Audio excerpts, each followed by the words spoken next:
season when you're in a Jeep SUV. Hurry in for great deals at the Jeep Big Finish event. Well-qualified returning FCA lessees get a low-mileage lease on the 2018 Jeep Grand Cherokee 4x4 for $249 a month.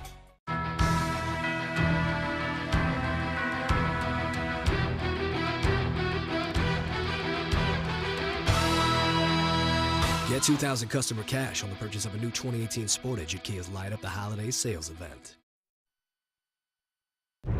Tonight, breaking news unfolding right now on the Hill. President Trump on the verge of victory, but what just happened? Why is the tax bill suddenly being held up? And tonight, who really wins with the tax cuts and who loses? We break down the math right here. Also breaking at this hour, the images coming in right now, passengers who had been on a holiday cruise and then the deadly tour bus crash that followed. At least 12 dead, a dozen injured. New images from inside that deadly train derailment, and now we learn the train was going more than twice as fast as it should have been. The holiday travel worries tonight. We are tracking two systems at this hour, one from Texas to the Carolinas, and then a second storm moving right across the country, hitting several major travel hubs, and then the east. The plane crashing right into the front yard of this home today. And tonight, Meryl Streep defending herself against any notion she could have done more when it came to Harvey Weinstein. What she's now saying. This is ABC World News Tonight with David Muir. Good evening. It's great to have you with us here on a very busy Tuesday night, and we begin with the breaking headline involving your money, your taxes. President Trump one step closer to his first major legislative victory tonight since being elected president, but this evening a last-minute holdup. The House voting today to approve the Republican tax cuts by a strict party line vote, but late today word now coming in they'll have to vote again. And the new poll numbers tonight. When Americans were asked who will benefit most from this tax bill, 4 separate polls showing that Americans say more than 60% of them believe it will be the wealthy who benefit most. So tonight, will the president still sign this into law before Christmas? And who wins, who loses?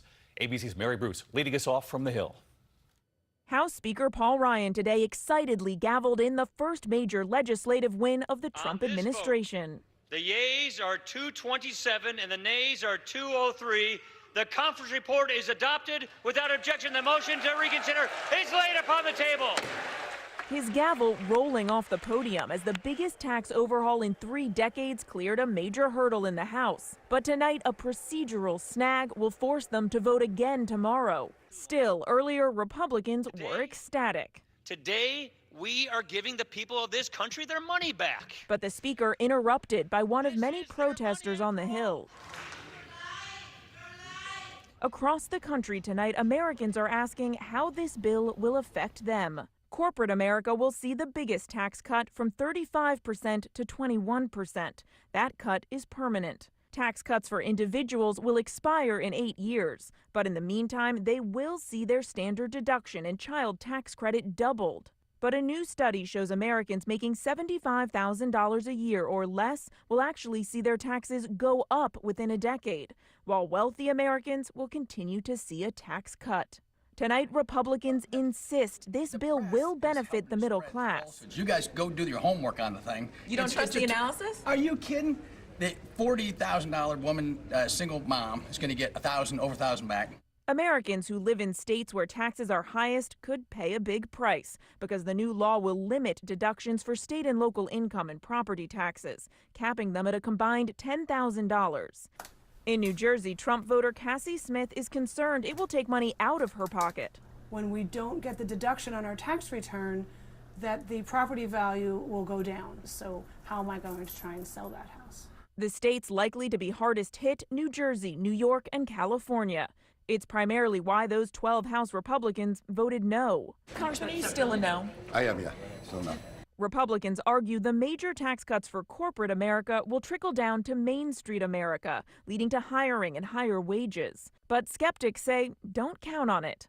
Some have pointed to this moment. A room full of CEOs recently asked how many plan to use the money they save to reinvest in their company and their workers. Just a show of hands, the tax reform goes through? Okay. Why aren't the other hands up? Even the president's top economic advisor wondering out loud why so few hands went up. And what about health care? The law repeals the individual mandate that all Americans have insurance. That could cause 13 million more Americans to be uninsured over the next decade. And if healthy Americans opt not to buy insurance, premiums for others could skyrocket. The bill is deeply unpopular. New polls show Americans believe this will benefit the rich. We asked the speaker. Any concern that this won't translate into a political win for Republicans? No concerns whatsoever. Results are going to make this popular. So you heard it there. No concerns tonight. Results, they say, they're promising are on the way. Should this pass in the hours and day ahead, which we do believe it will, Mary. This bill first passing in the House, but now late word as we were coming on the air this afternoon that they'll now have to vote again because of something the Senate Democrats have now pointed out.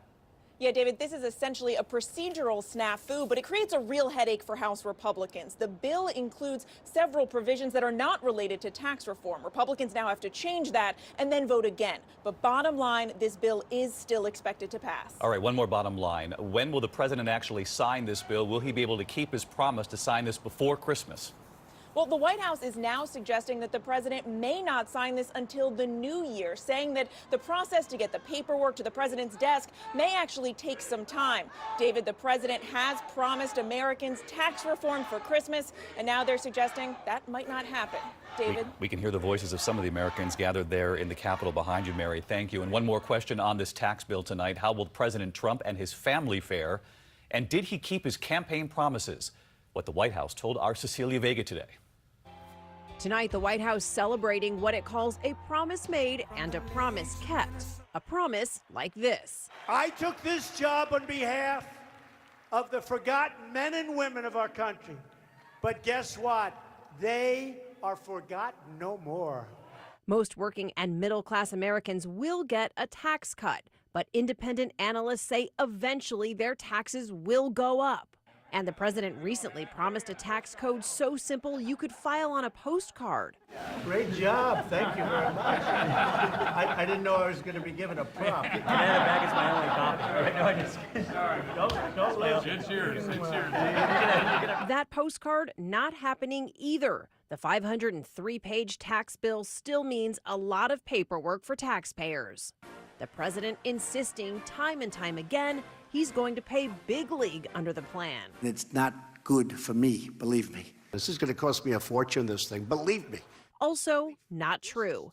Here's how President Trump stands to benefit. Income taxes for the ultra-rich will drop. Business owners, including those in commercial real estate like the Trumps, get a big break from what's known as a pass-through deduction. And his family stands to save millions on inheritance taxes. The president has said that this tax bill is going to cost him a fortune.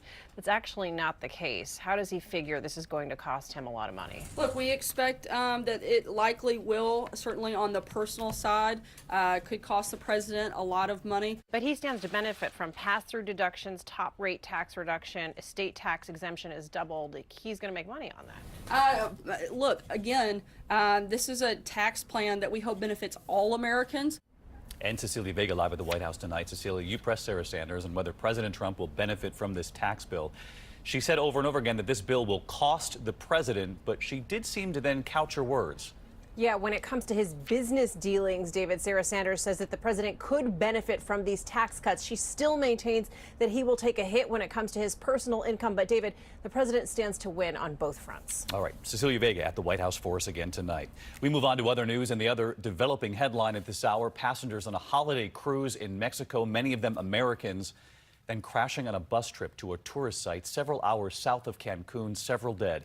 Tonight, members of the U.S. mission staff are now en route to the crash site, and here's ABC's Matt Gutman.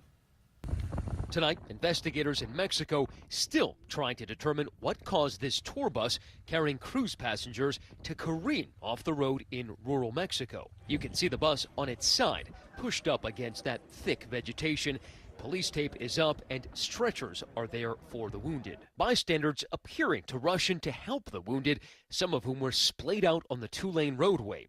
Others seeming to walk around dazed. The bus apparently went off the road on the way to the Chaco Bend ruins, about an hour from where the ships docked on the Yucatan Peninsula, about 4 hours south of Cancun. It's believed at least 7 Americans are among the 18 people hospitalized. Mexican officials say some have already been released. Some of our officials from our U.S. Embassy or perhaps it's our mission, are on their way there. Oh my gosh. The Royal Caribbean Cruise Line said the bus was carrying 27 passengers from its ships Celebrity Equinox and Serenade of the Seas. In a statement, the company said, "We are doing all we can to help our guests."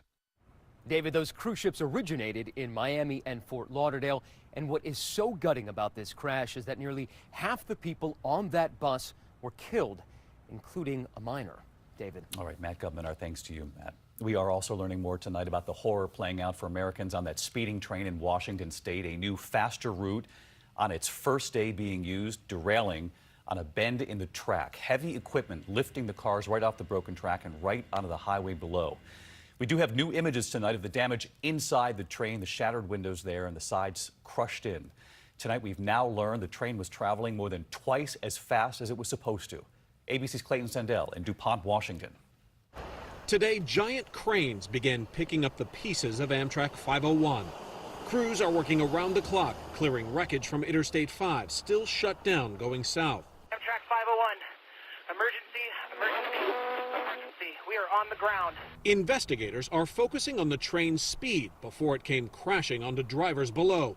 80 miles per hour, well above the 30-mile-per-hour limit. The emergency brake was automatically activated after when the accident was occurring, rather than being initiated by the engineer.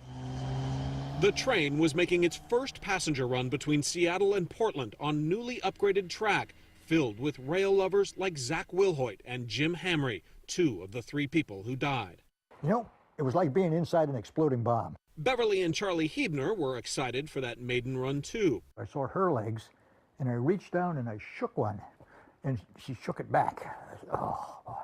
I said, you all right? She says, I think so. The train is derailed. Drivers who saw it all happen came running to help. Even when people are pinned under the train, I grabbed the dude's hand and was rubbing his back. The new stretch of track was equipped with a safety system called Positive Train Control, or PTC. Transponders along the tracks exchange signals with the train's onboard computer. If engineers are not responding, PTC is supposed to take over, preventing an accident. But for yesterday's fatal run, PTC had not yet been activated. Congress has repeatedly delayed deadlines requiring PTC on major rail lines nationwide. And Clayton Sandell with us live again tonight from DuPont, Washington, there on the scene. And Clayton, late today you were telling us they're still clearing the scene? That's right, David. They're still trying to clear out that 270,000-pound locomotive from this scene, but they still have to inspect the bridge and the road before this interstate can open, and that could take several days. And tonight, David, we're just learning from the NTSB that they have recovered 2 data recorders that hopefully will provide more pieces to this puzzle. David. All right, Clayton Sandell on this again tonight. Clayton, thank you. There are holiday travel worries brewing tonight. 2 storms will affect travel this week. The first one bringing blinding rain from Texas all the way to the Carolinas. The second storm blowing from the northwest through the Midwest this week, hitting several travel hubs, reaching the East Coast by this weekend. Of course, just as millions travel for Christmas. So let's get right to Chief Meteorologist Ginger Zee. She's going to track it all week long for us. Hey, Ginger. Hey there, David. There are travel troubles right now. So let's get to the map and I'll show you. Right along I-40, Memphis, for example, dense fog advisory, less than a quarter-mile visibility, some heavy rains that'll move into Little Rock. And that's going to move along that warm front overnight through even South Carolina and North Carolina tomorrow. Then we have to turn west because the winter alerts are consuming the west. Las Vegas, for example, in a high wind warning. You can see all the snow already, 28 inches in parts of Washington State and the Cascades. But look what happens Denver through Minneapolis on Thursday. You could see snow impeding your travel, and then it becomes all rain, more of a warm core system as it heads to the East Coast Saturday night. All right, a messy few days ahead. Ginger, thank you. We turn next here tonight to new fallout from the allegations of sexual abuse against Harvey Weinstein. Actress Rose McGowan, who claims Weinstein raped her, taking aim now at Meryl Streep. McGowan tweeting that Streep's silence is the problem. Weinstein's lawyer says that any allegations of non-consensual sex are unequivocally denied by Mr. Weinstein. But tonight, ABC's Lindsay Davis now with Meryl Streep's response. The most nominated actor in Oscar history in a different role tonight, Meryl Streep defending herself against accusations she turned a blind eye to Harvey Weinstein's abusive behavior. I just want to thank my agent, Kevin Uvain, and God, Harvey Weinstein. After Weinstein's fall, Streep said she was appalled, adding, "Not every